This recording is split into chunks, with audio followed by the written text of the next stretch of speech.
Booster le déploiement des activités de PADRIR sur terrain, tel est l'objet de la mission qu'effectuent au Kasaï oriental des directeurs représentants pays du Fonds international de développement agricole FIDA en sigle. Ce jeudi 3 novembre 2022, Valentine Achancho a échangé avec le gouverneur Patrick Mathias Kabeyama-Tchabidi dans son cabinet de travail. Il a fait remarquer qu'il est dans une mission de supervision prévue dans tous les projets financés par le FIDA.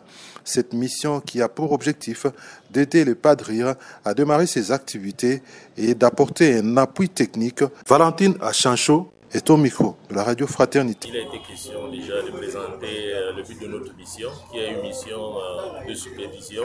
C'est une mission mandataire pour le FIDA. On doit faire au moins une mission de supervision de projets financés par le FIDA par an.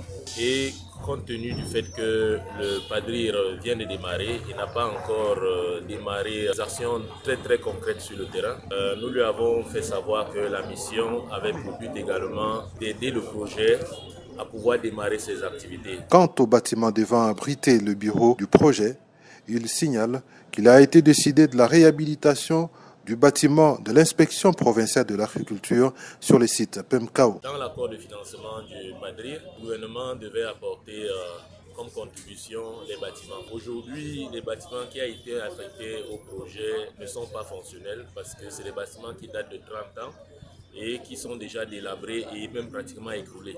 Donc nous avons constaté que le projet ne peut pas occuper ces bâtiments et que le gouvernement devait lui attribuer un autre bâtiment. Pour l'instant, il y a un bâtiment de l'inspection provinciale qui a été pressenti pour que le projet occupe. Nous avons recommandé que le projet puisse réhabiliter entièrement ce bâtiment et partager avec les services de l'inspection. Le PADRIR a connu un retard de presque une année depuis son lancement. À quoi est dû ce retard? Le représentant pays de FIDA explique. Nous avons déjà mis à la disposition du projet du gouvernement les moyens nécessaires pour pouvoir faire les activités. Aujourd'hui, le FIDA a déjà décaissé 1,8 million de dollars. Cet argent reste encore dans les caisses du projet sans être utilisé. Nous avons déjà diagnostiqué le problème. Le problème, c'était un problème de capacité et nous avons commencé à redresser. Vous avez dû comprendre que le gouvernement a dû licencier déjà le personnel qui était défaillant. Donc nous pensons que c'est un grand signe pour que tous ceux qui sont là actuellement sachent que s'ils ne produisent pas les résultats, ils vont passer, n'est-ce pas, par les mêmes sanctions.